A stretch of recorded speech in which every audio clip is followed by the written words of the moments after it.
بسم اللہ الرحمن الرحیم۔ میں ہوں محمد ضیاء الحق نقشبندی، پروگرام دین و دنیا کے ساتھ حاضر خدمت ہوں۔ آج ہم نے بات کرنی ہے انسانی دودھ، کیا اس کو سٹور کیا جا سکتا ہے یا نہیں کیا جا سکتا؟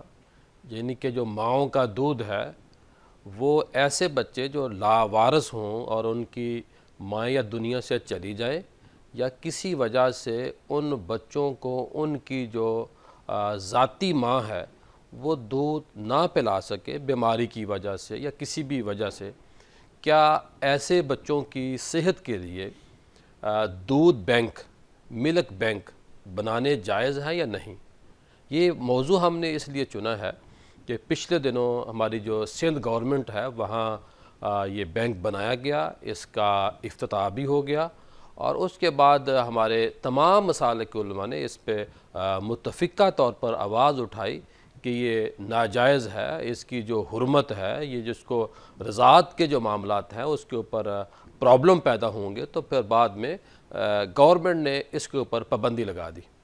اب یہ جو مسئلہ ہے یہ اسلامی نظریاتی کونسل میں جا چکا ہے، اور اسلامی نظریاتی کونسل کے حوالے سے میرے جو ذرائع ہیں وہ یہ کہہ رہے ہیں کہ اگلے چند دنوں تک اس مسئلہ کے حوالے سے وہ اپنا فیصلہ صادر کریں گے، اور جو اسلامی نظریاتی کونسل فیصلہ جاری کرے گی میرا خیال ہے وہ آئین کا حصہ بن سکتا ہے، کیونکہ اس کو یہ اتھارٹی حاصل ہے کہ وہ اس طرح کے ایشوز کے اوپر اپنی رائے دے، اور وہ ایک معتبر ادارہ ہے جس میں تمام مسالک کے لوگ ہیں، جس میں مسالک کے ساتھ ساتھ جو باقی پڑھے لکھے جید لوگ ہیں، جس میں خواتین بھی ہیں، جسٹس بھی ہیں، اس طرح کے تمام لوگ اس کے اندر شامل ہیں۔ تو آج ہم نے بات کرنی ہے کہ یہ جائز ہے یا ناجائز ہے، آیا اگر کچھ شرائط لگا دی جائے، کچھ SOPs بنا دی جائے، تو کیا اس صورت پہ بھی یہ ناجائز ہے، حرام ہے کرنا، یا جائز ہو جائے گا؟ اسلام کے اندر بہت سارے ایسے ہمیں واقعات ملتے ہیں کہ جس سے یہ پتہ چلتا ہے کہ یہ عمل ہوا، یعنی کہ نبی پاک صلی اللہ علیہ وسلم کے بارے میں یہ کہا جاتا ہے، یہ روایت معتبر ہیں کہ آپ کو حلیمہ سعدیہ نے دودھ پلایا، حالانکہ حلیمہ سعدیہ کے دودھ پلانے سے پہلے حضرت ثویبہ رضی اللہ تعالی عنہا نے آپ کو دودھ پلایا تھا، اور یہ وہ پیاری صحابیاں ہیں کہ جن کو رہا کیا گیا تھا، وہ انگلی کے اشارے کے ساتھ، بخاری شریف کی روایت ہے، میں وہ تفصیل میں نہیں جاؤں گا، یہ آزاد کر دی گئی، اور آزاد ایسی ہوئی کہ انہوں نے کریم آقا کو دودھ پلایا۔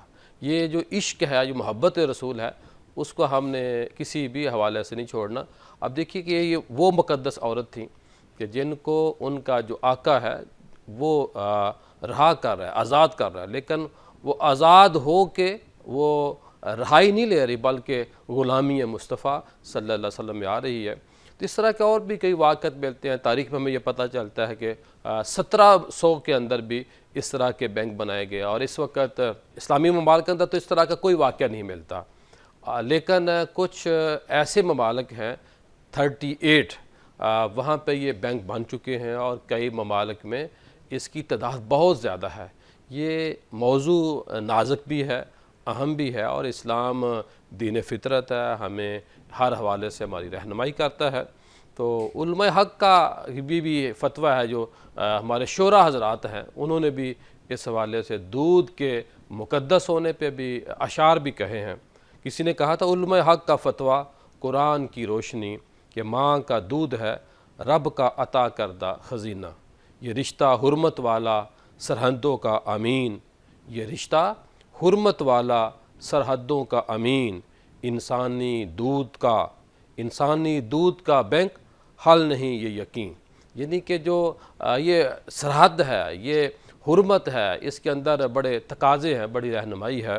اور کسی نے کہا تھا دودھ کے ہر قطرے میں چھپی ہے رحمت کی دعا، دودھ کے ہر قطرے میں چھپی ہے رحمت کی دعا، یہی وہ بخشش ہے جو رب نے ماں کو دی عطا، بینک کا نظام شریعت سے ٹکراتا، بینک کا نظام شریعت سے ٹکراتا، فتویٰ کہتا ہے حرمت میں یہ در نہیں کھلتا۔ تو اس حوالے سے بڑی ہمارے شورا حضرات ہیں، انہوں نے بھی علماء کا ساتھ دیا ہے۔ میری بات تھوڑی سی لمبی ہو گئی، ہمارا آج پینل بہت خوبصورت ہے، ہمارے لاہور شہر میں